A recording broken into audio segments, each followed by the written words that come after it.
everybody. Welcome back to the Sleepin' with Steve podcast. Had to move the mic there. Sorry about that. So, this is a podcast designed to help you fall asleep and stay asleep by the way of my soothing voice. As I tell you all stories and provide insight on events of the historical, the past. And they tend to be more obscure occurrences that you may not know about.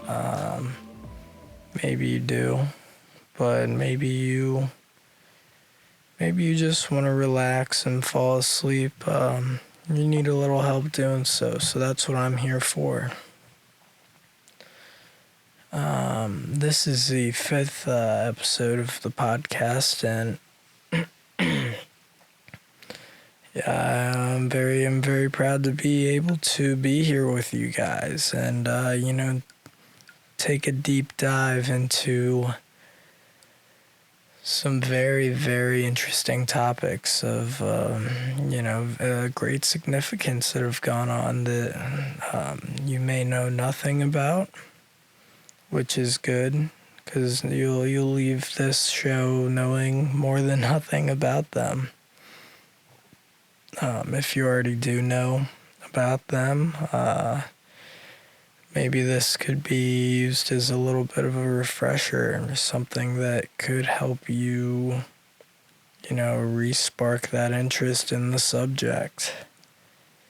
And if you may have a PhD in history and you may be listening and thinking, what the heck is this guy talking about? Well, I'll tell you exactly what we're talking about, cowboy. Today, we will be talking about the burning, or lack thereof, of the Library of Alexandria. Now, this is a very important event in history that you may have heard of it. If you follow some of the history meme pages on Instagram, you'll see a full lot of talk about this one. But for those of you who don't know, this may be one of the top, dare I say it, top 5 important occurrences in recorded human history. This is events that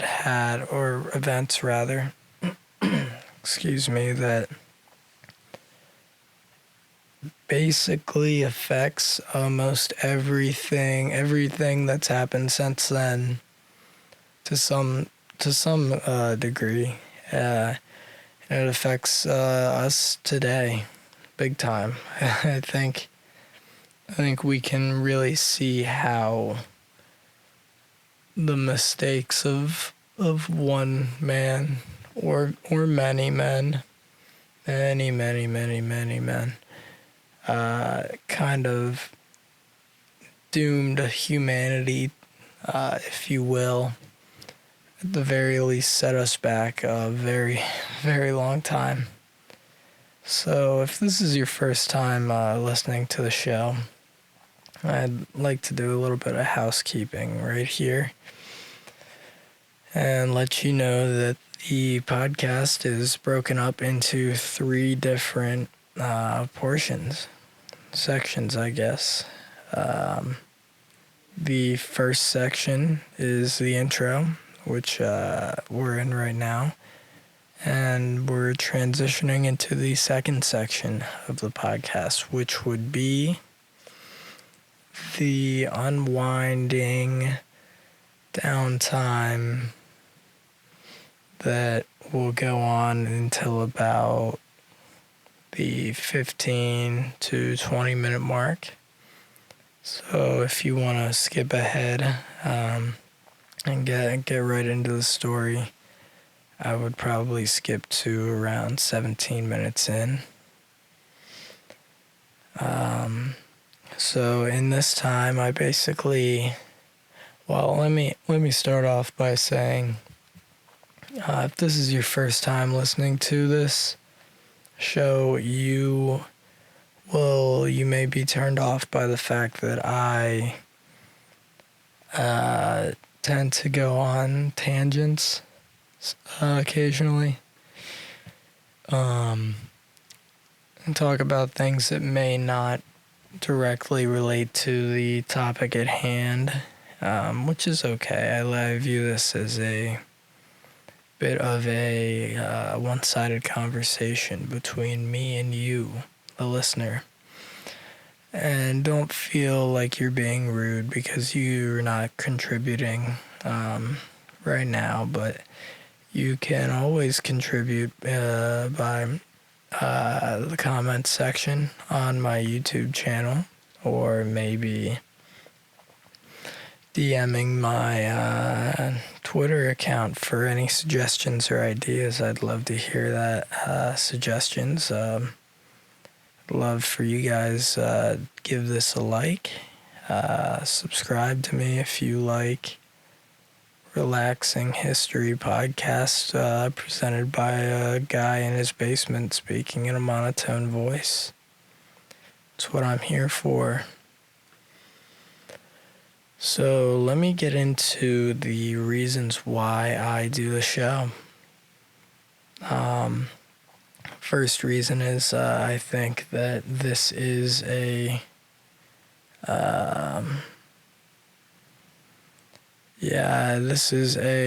show where I kind of, it's a little cathartic to me, so it's good to be able to talk to you guys. But main reason is I myself have a lot of trouble sleeping, and typically I need to listen to white noise, and whether that be an actual white noise machine or whether it be a YouTube video or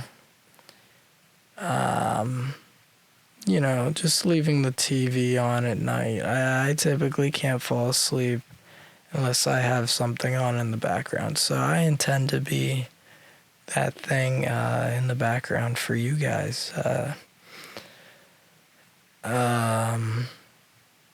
And I'll be here all night. So let's say that this first episode doesn't put you to sleep. You throw autoplay on. This is the 5th episode, so we'll have roughly 5 hours of content. I'll be here all night, folks. So that's the first thing. The second thing is I think that history has a lot of great lessons that offer us. We can learn about ourselves and apply the situations to current events, and it really, it's kind of shocking seeing what actually sticks. I've always thought that history was a bit of an underappreciated subject, and I think it's very interesting. I think you can learn a ton about it, and even if not, it's just you could look at it as cool stories of things that happened in the past. I also noticed that a lot of people think that history is a very boring topic.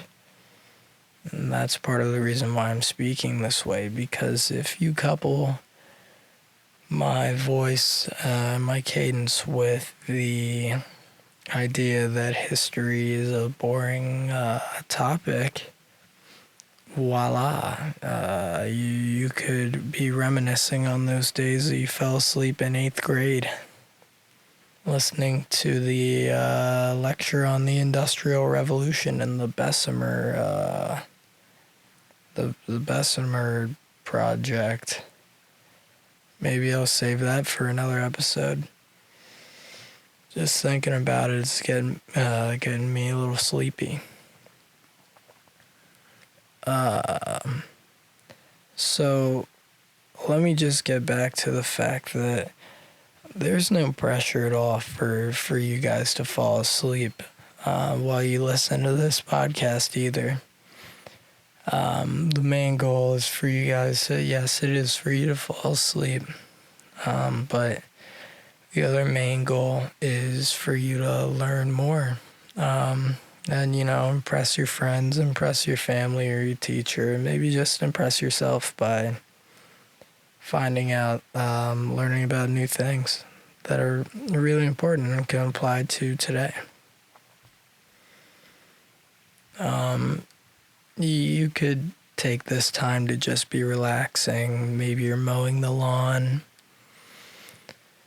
Maybe you're cooking dinner and you only have 45 minutes. Maybe you're on your lunch break or something, and this is your time to unwind. And you just want to listen to something soothing. And you, at the same time, kill two birds with one stone. Learn a little bit more about history, and I try to keep it as, for the most part, events and occurrences that are very impactful, but also, they aren't the most mainstream. So, got a little bit of an underground angle working here. So, I really appreciate you guys, the listeners, coming and supporting me. So, with that being said, I want to thank you guys for being here, listening to the show, and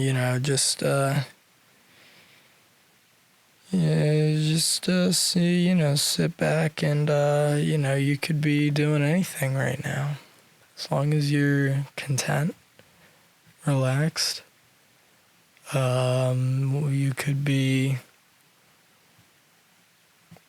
riding a bike, or mainly this time is used for like getting into your sleeping habit. So let's say this is the unwind time, or it's the lead up, the rising action, if you will, although it doesn't seem like there's very much action going on right now, besides my gums flapping.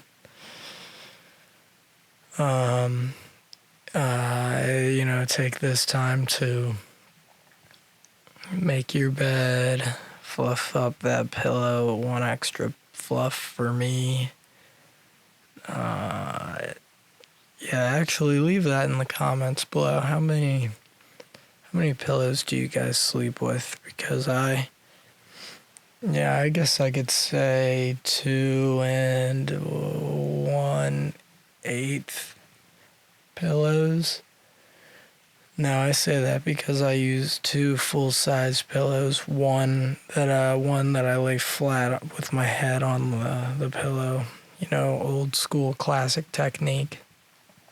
And then I have another full-size pillow that I have by my side. So I create a little bit of a corner. I put it up near against the wall so I can kind of fold up into there. And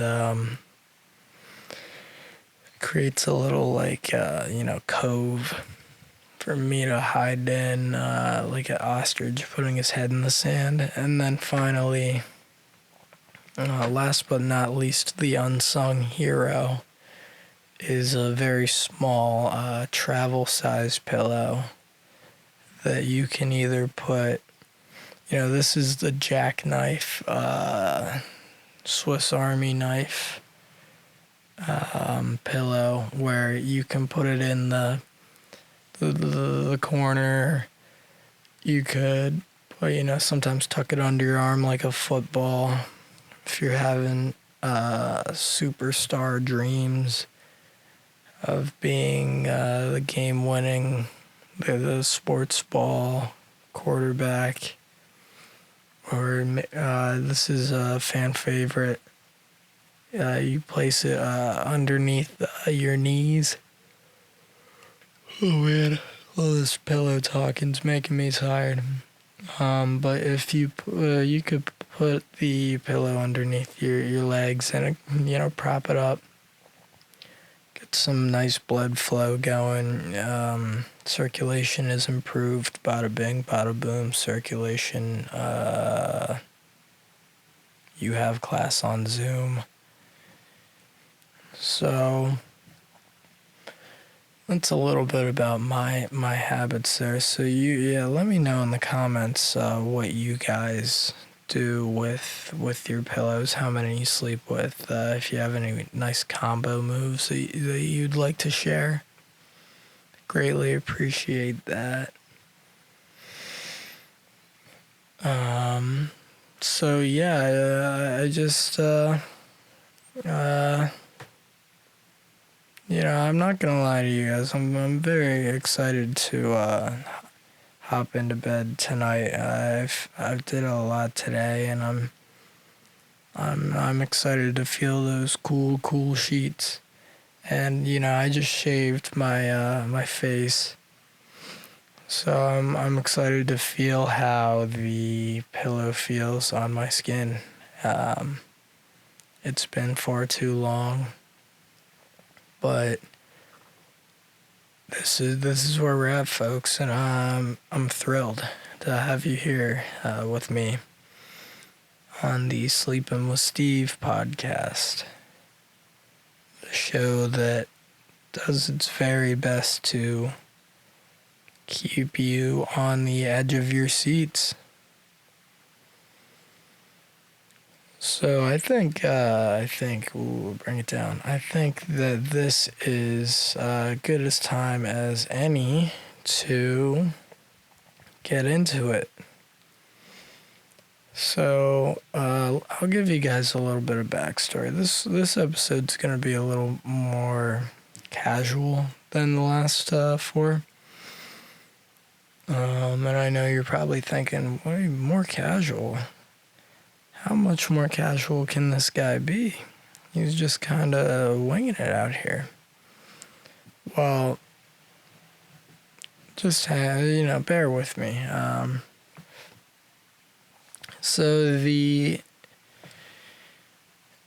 Actually, how should I start this?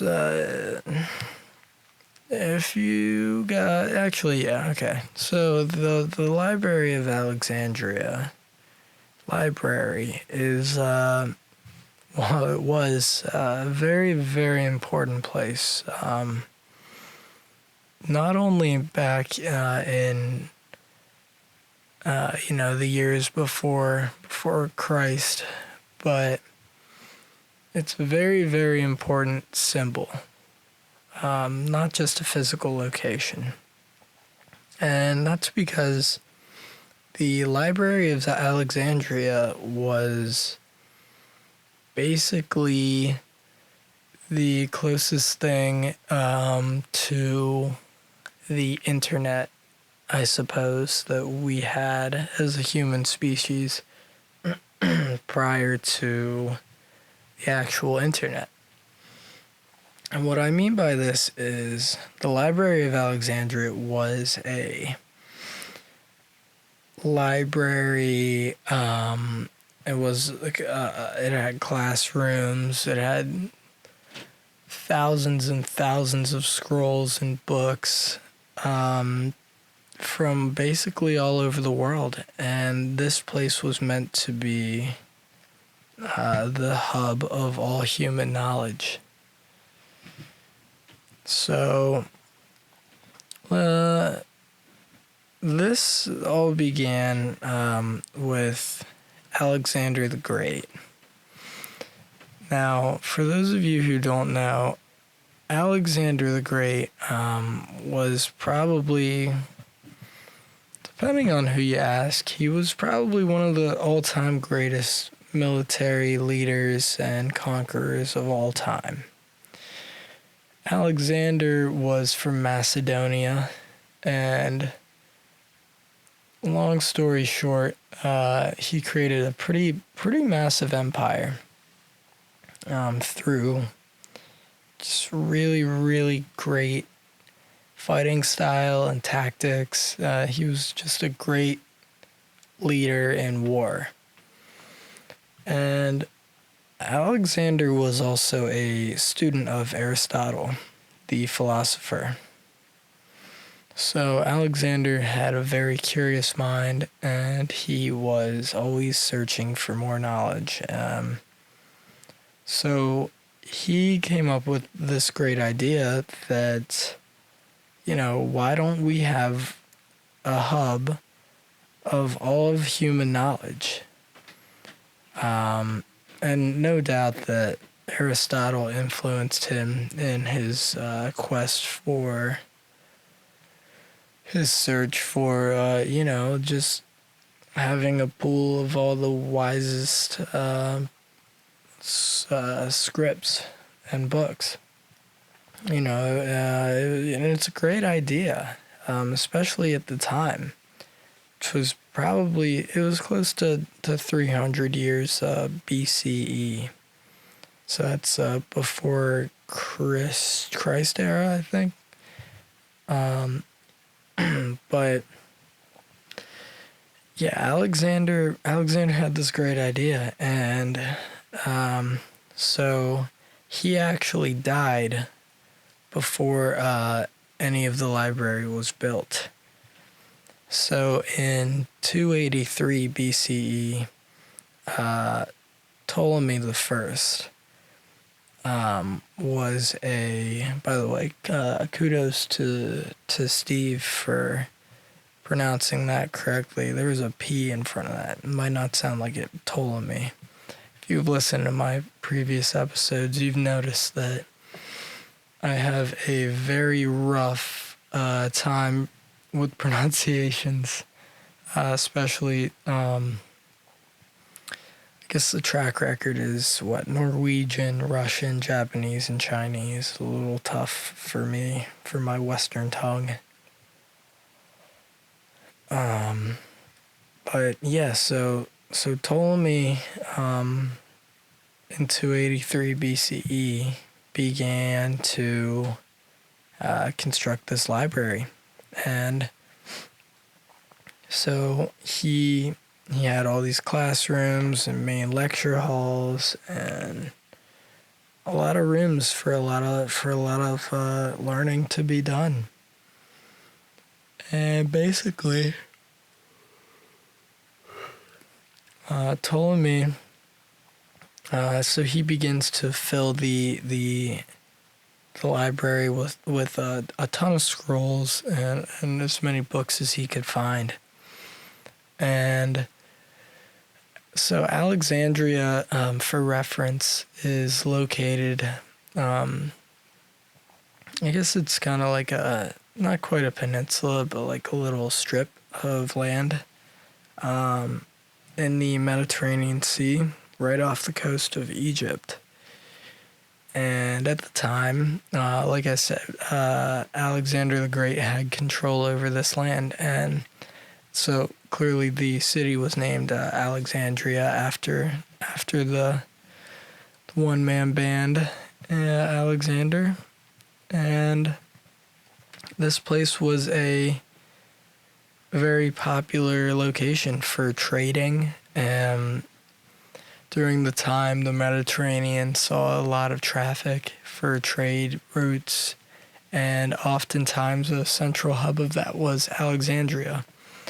They had a very, very bustling port, and it was characterized by the Lighthouse of Alexandria, which is a very tall, burning lighthouse. So, seeing what Ptolemy had began to do, he was filling it with primarily Grecian and Egyptian scrolls and books. So right off the bat, we have Greek culture and Egyptian culture. And oftentimes when you think about the BC, like the two main players in terms of philosophy and knowledge and higher education and culture, for the most part, and technology, the Egyptians and the Greeks are often the first two to come to mind.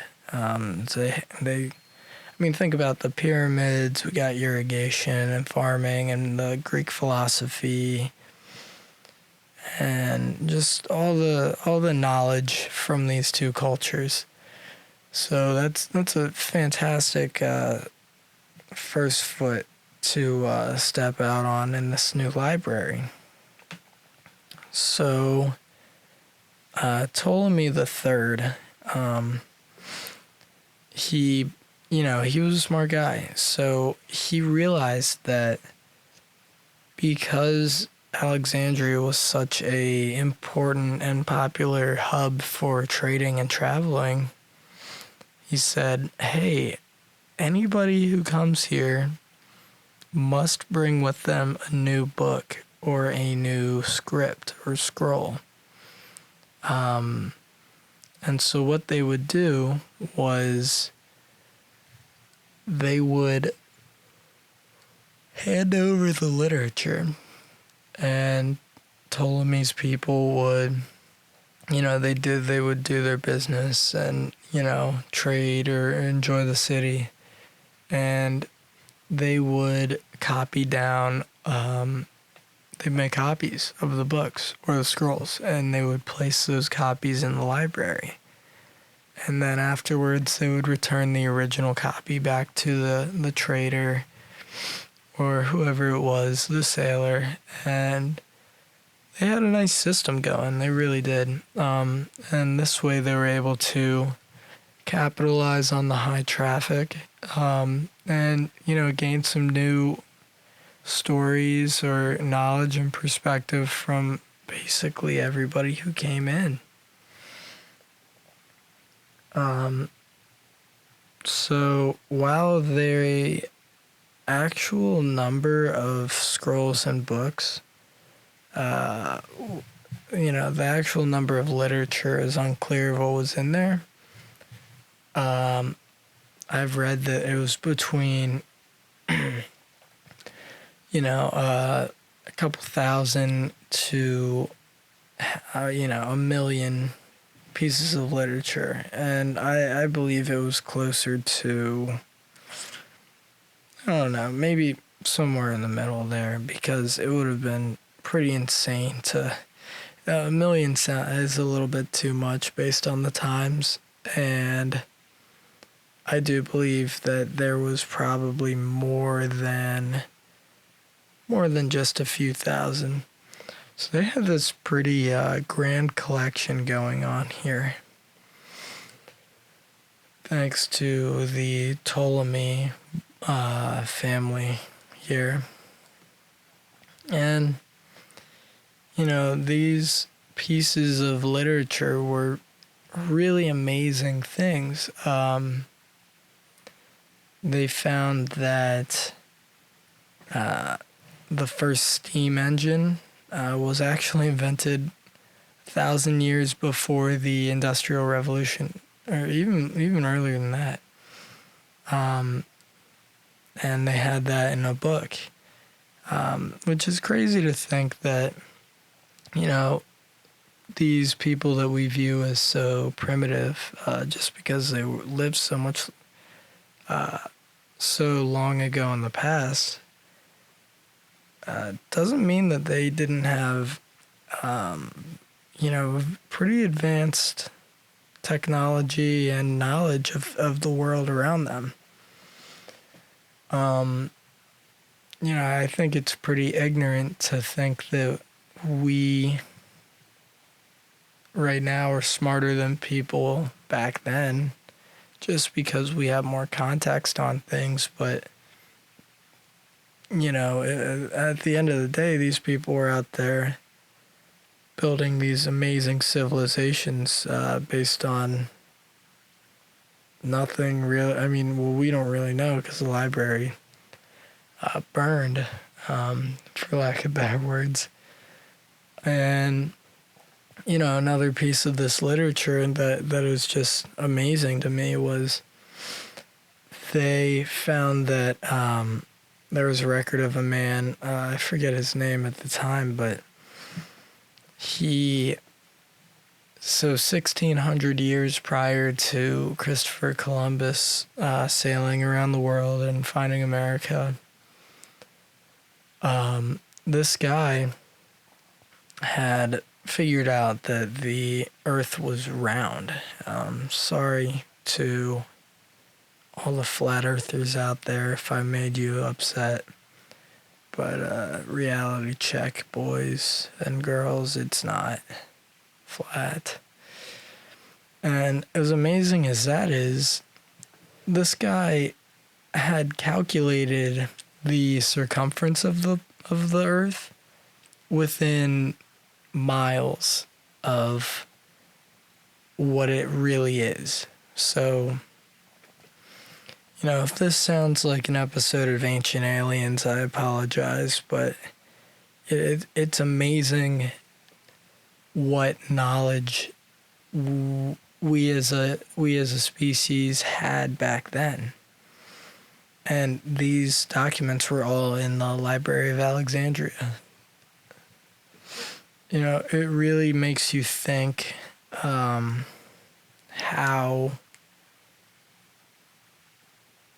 far we would be now, and how many years of education, science, knowledge, and culture that we've lost because of this library's demise. So I know actually, let me say this instead. It's kind of amazing how you can go from, this is kind of a tangent, I guess, but if you've ever wondered why we went from having those civilizations such as the Greeks and the Romans and the Egyptians that were very advanced, systems and societies with very rich culture and art and science, why we went from that to, centuries later, the Dark Ages, where it was feudalism and bubonic plague and kings and knights and serfs, and just everybody seemed so stupid. And for the most part, everybody was pretty stupid at that point. So it really makes you wonder how we went from those amazing societies to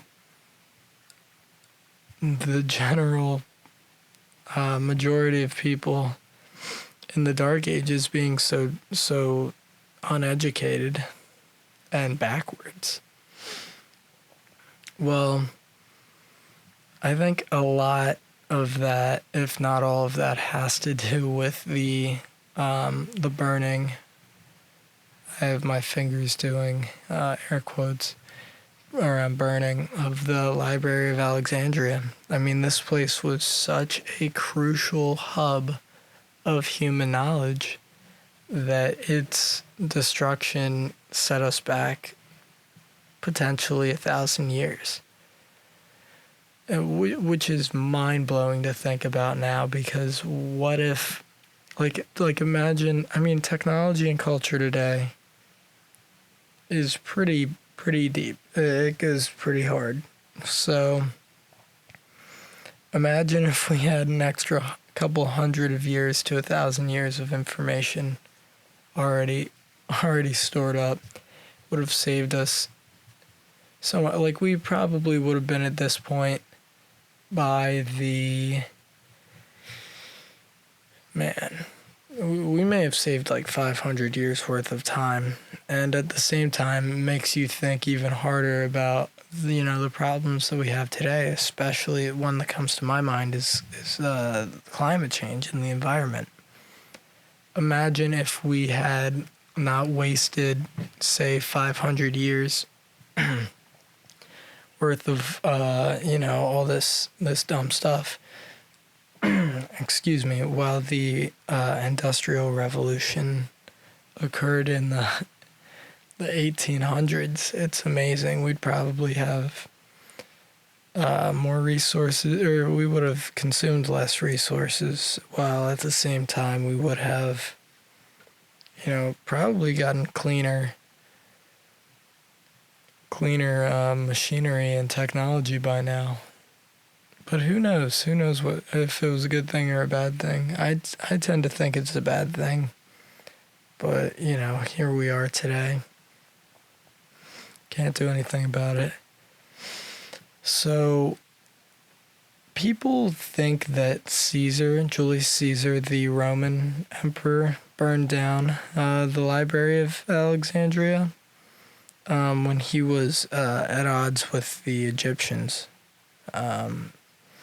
And so they think that because he ended up burning the Egyptian ships that were in the harbor around Alexandria, which he did, they thought that it burned down the entire library, which is actually untrue. Yes, he set fire to the ships, and yes, the fire spread into the city and destroyed some depots, and warehouses that housed some of the copies of the scrolls and books from the library. But the library remained intact. And sorry about that, I'm getting a little sleepy. And so the library remained, which, it's amazing, it's good, but that's the whole misconception, that Julius Caesar burned down the library to spite them and instill the Roman, machine and culture there. But that's really not what happened.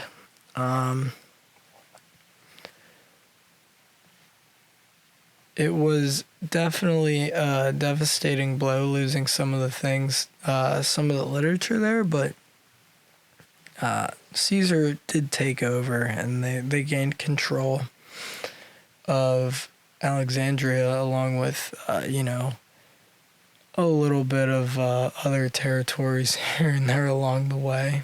The Roman Empire did. And they, the real fate of what happened to the library is it's actually more sad than just one jealous man burning down the library.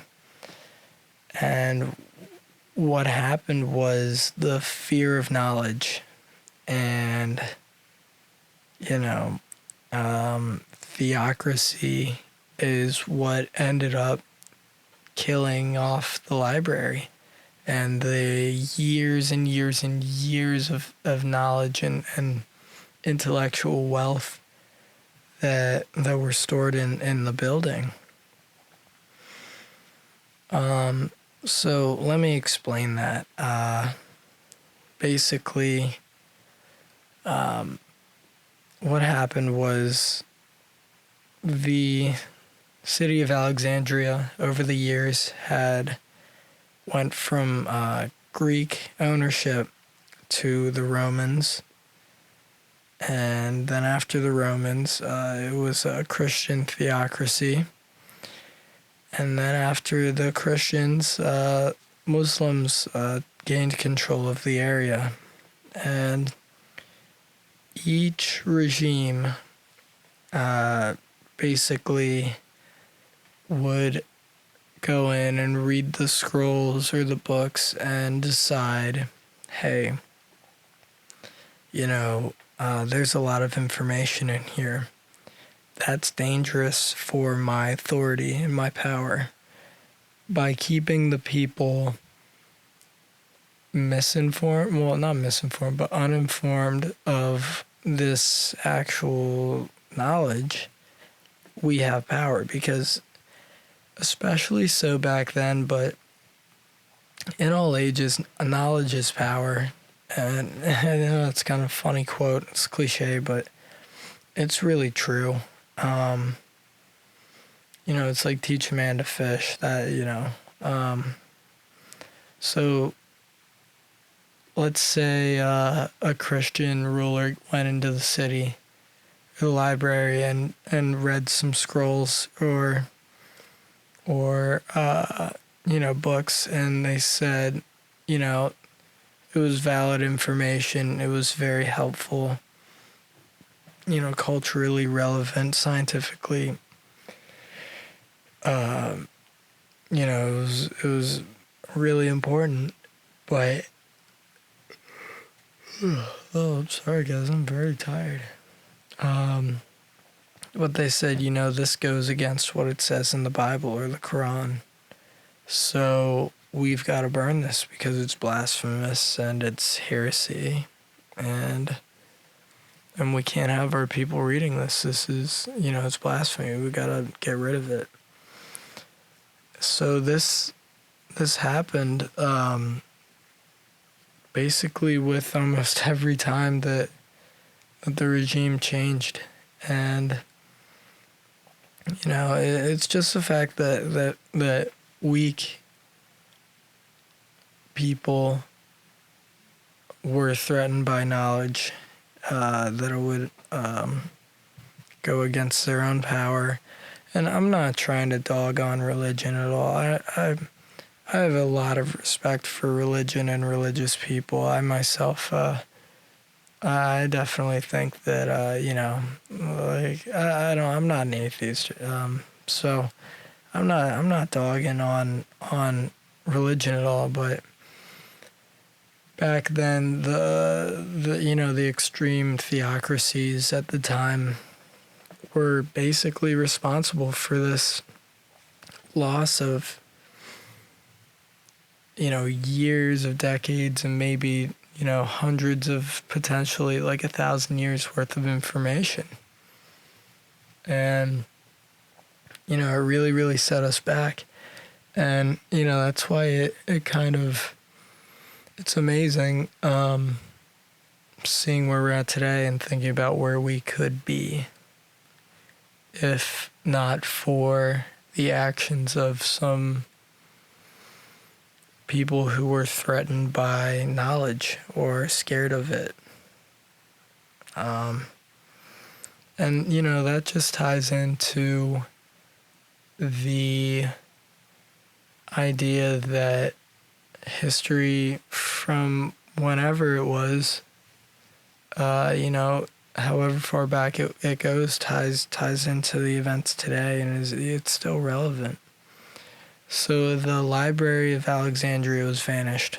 It was gone by 5th century CE. And it had a good run, but until the modern internet, we've never had a collection of knowledge like that, especially just back at that time. That's the most amazing thing to me. I can't get over that now.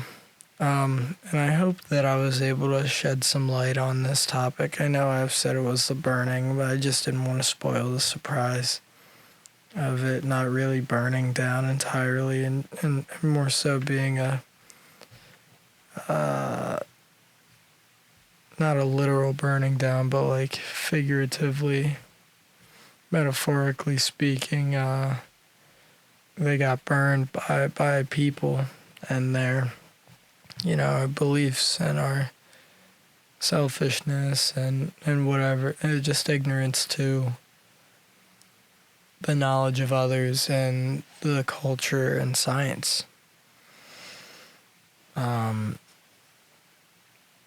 Yeah, it's kind of funny. At the time of this recording, the U.S. Navy has released the official UFO footage.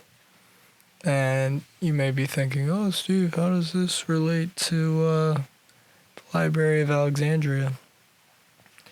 Well, guys, maybe we'd be the ones in the UFOs somewhere else if not for the burning of the Library of Alexandria. maybe by now we'd have the, advanced knowledge to do things far greater than our capabilities currently yield. What a sentence. So yeah, it's just, shocking and pretty sad to think about. But, you know, life goes on, and I know it's rough times right now, but we're in a pretty good spot. We always have the opportunity to just build up our knowledge now, but just, man, imagine what we missed out on. So those are the deep thoughts for tonight, guys. I want to thank you again for tuning in and listening to my show. I really appreciate it. I hope you're either sleeping, more relaxed, thought-provoked, or, you just had a good time. So, yeah, leave a like, drop a comment, DM me about, any suggestions or anything that I missed. And, keep on sleeping. I'll see you guys next time.